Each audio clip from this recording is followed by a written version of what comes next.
Hello everyone. In tonight's video I will be talking about how to create a sigil. So firstly, I want to start with the intention. I will try to create a sigil just so you can follow me step by step.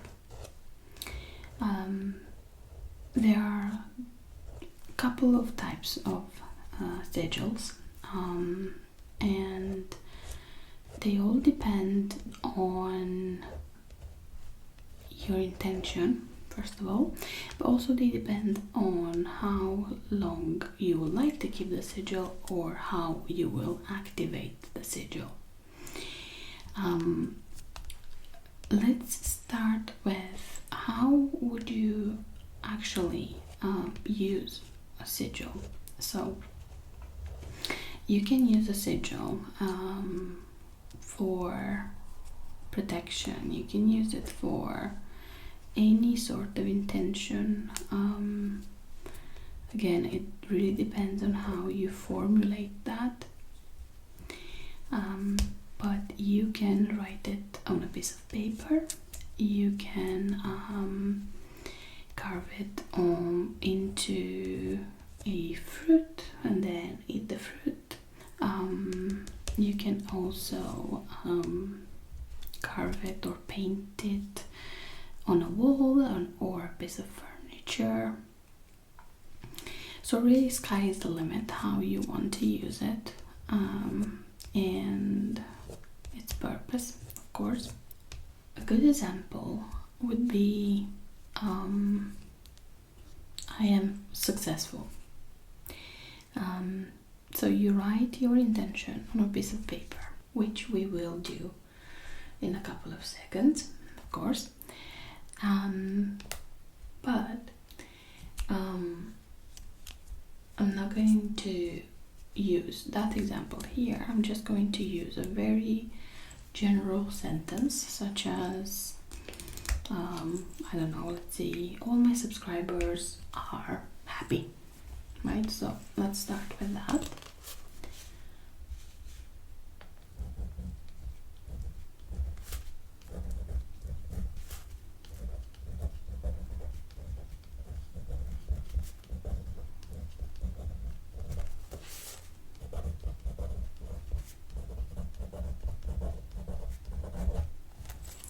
Make sure to always use present tense when you are writing your intention.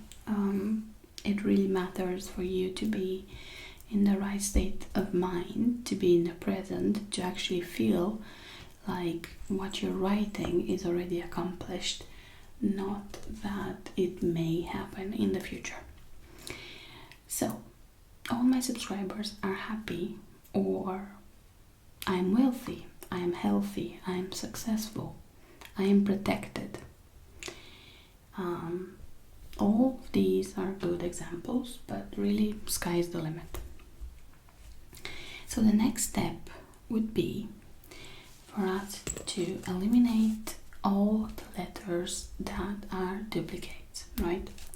So we have an A here, and then we look for the next A just here.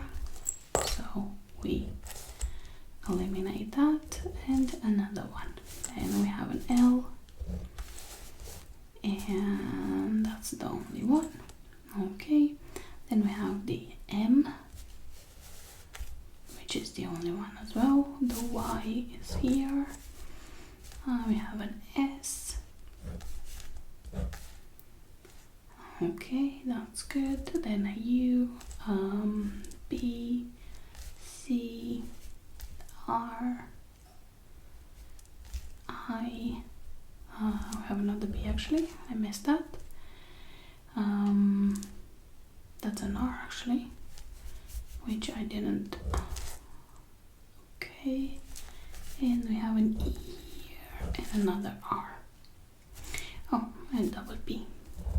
Okay, so once you've done this, you take all the letters and you just write them underneath so you can see them. Also, please excuse my handwriting. Okay, and then C, R, I, E, H, and P. Did I miss anything? Let's see, C, B, C, R. Okay, that should be fine. Okay, so now all you have to do is try to form a shape using these letters, right? Now you can use any sort of shapes. It can be curved shapes, it can be any sort of form that you may think of, or whatever form might resonate with you. Now, if you are to activate the sigil by burning it at the end, then you mustn't focus as much on the visuals, on the aesthetic, because it's gonna be burned anyway with a piece of paper. So let's start by trying to create a sigil with these letters. So what I usually like to do is I draw a line and then I start to see if I can incorporate any of the letters in. Okay, let's try to do the Y like this. Okay, and like this. Okay, so then once it's done, you just cross that out. Okay, I can also see an A. So this is the A. Okay, we have an L. This is the L as well. Let's think of the M.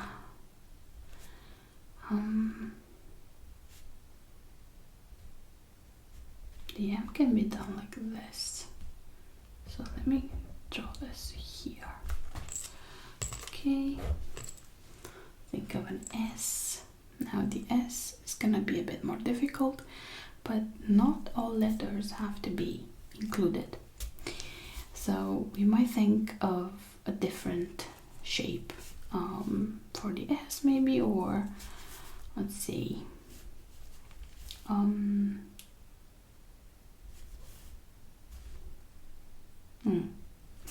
Let's skip the U and then we'll see about the S. Let's see, U. No, I'm not feeling that.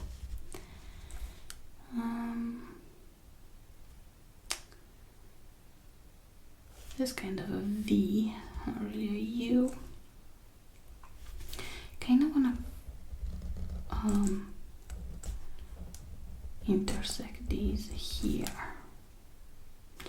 Okay.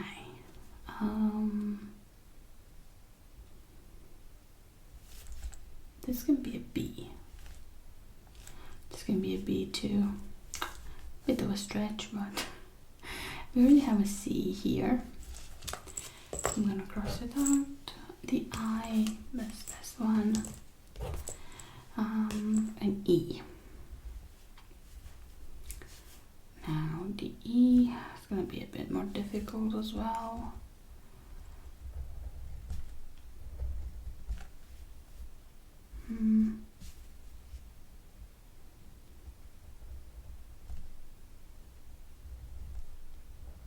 Let's try this.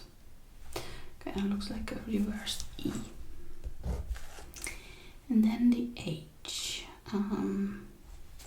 The H can be this with line in the middle. Okay, and then let's see, a P. The P is here. Okay, the R as well can be here if we want to. See, we can maybe just do this.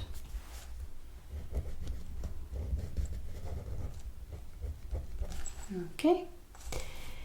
Then a B. So, oh, okay, we only have the S-U-B. And the B can be here. Yeah. Okay. I don't want to, and I don't like to, complicate my sigil too much. We have a U as well. That's fine. The S would be a problem though. So about the S. What can we do about the S? Should we maybe do this here?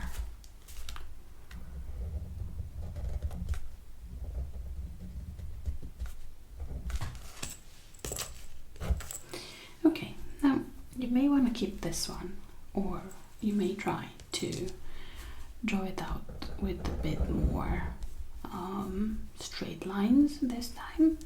So maybe let's try doing this.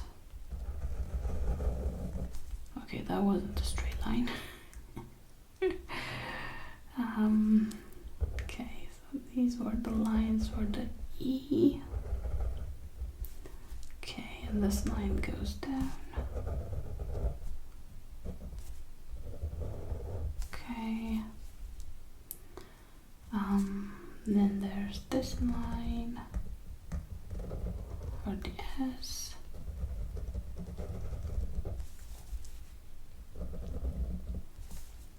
Am I missing something? Yeah, I am. And this here too. Now, I've seen people drawing all sorts of shapes, maybe curved shapes, so maybe adding something like this to them, right? Or maybe trying to incorporate it in a circle. So again, that's up to you, however you feel this actually works. So it's based on your intuition. But I'm quite happy with this one, right? Obviously this is not a sigil that I will activate, it's just for the purpose of showing you how it's done. Now, to activate the sigil, what I usually do is I cut it out from here, then I meditate on it and I hold it in my hands and I imagine a bright light just going into it, so putting some energy into it. However you do it, however you imagine that, it's fine. As long as you know, again, your intuition will tell you when it's charged. This step is also optional. Some people just take the piece of paper, just cut it out and then burn it, so the fire will be the one charging up the sigil.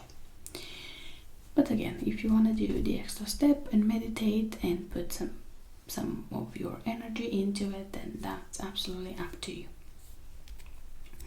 Now, this is just one of the methods in which you can activate it, of course. The second method would be a more permanent sigil. That one I would spend a bit more time on. I would definitely not spend the 5 minutes we spend here, because that will be one sigil that you will be reusing, or it will be engraved or carved or painted somewhere.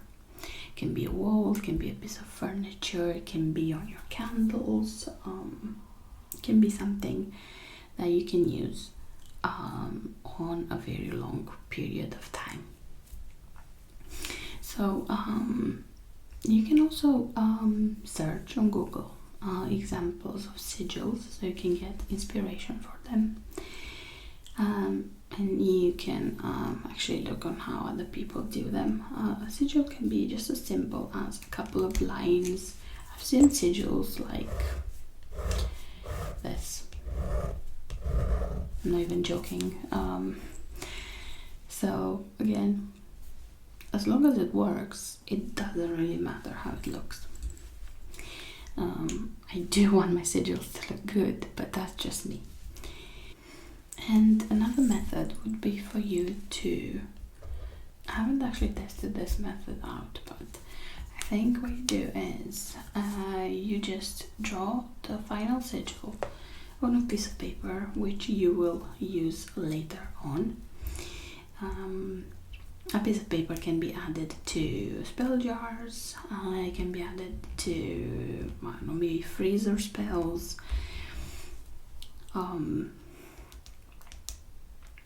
If the symbol represents someone, I guess you can mix those two. You may not know what a spell jar is, so I'll quickly explain. A spell jar is a container or a jar, that's why it's called a spell jar. A jar filled with herbs and crystals and photographs. It can be hair, blood, charms, sigils, and it's usually sealed with wax. So a lot of witches find spell jars easy to do, and they do have a high rate of success, so I guess they're quite popular in the community. So again, you can draw the sigil on a piece of paper and add it to your spell jar, or you can add it to any sort of with a paper, of course. You can include it in any sort of ritual. Maybe you want to burn it when you're doing some candle magic, or maybe you want to add it to a freezer spell. A freezer spell is, sorry about that, I just moved my camera.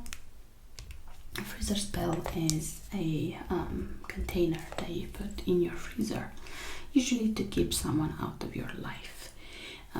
But if the sigil, oh, I did it again actually, sorry. But if the sigil represents a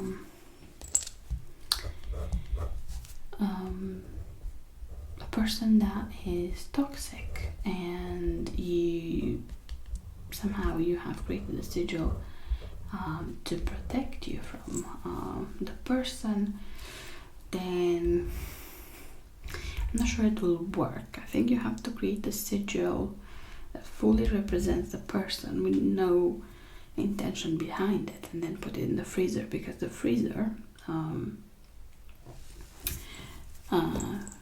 the water that you freeze in the container with the sigil will then keep that person out of your life. So you need to be careful about these things, maybe test them out, maybe ask a witch, a more experienced witch beforehand. But yeah, I hope this covers everything. So again, once you're done with the sigil, cut it out, burn it outside. Be careful not to burn yourself or to set something else on fire. Fire safety is always important. And yeah, I think that's it. I hope I didn't forget anything, and I hope I covered everything for the creation of the sigil. I don't actually know what I'm drawing on here. So yeah, I really hope you enjoyed this video. If you did and you are new to the channel, then please do subscribe and like the video, because it really helps a lot.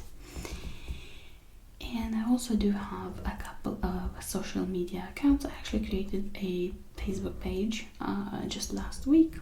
So you can find me on Facebook, you can find me on Instagram, TikTok and Reels, and I also do have a Patreon page. But yeah, just search for Magick ASMR, or you can find the links down below in the description box. And I really hope that at least if this video didn't give you any tingles, that at least you learned something. I wish you a very good day or night, and I will see you in my next video. Bye bye.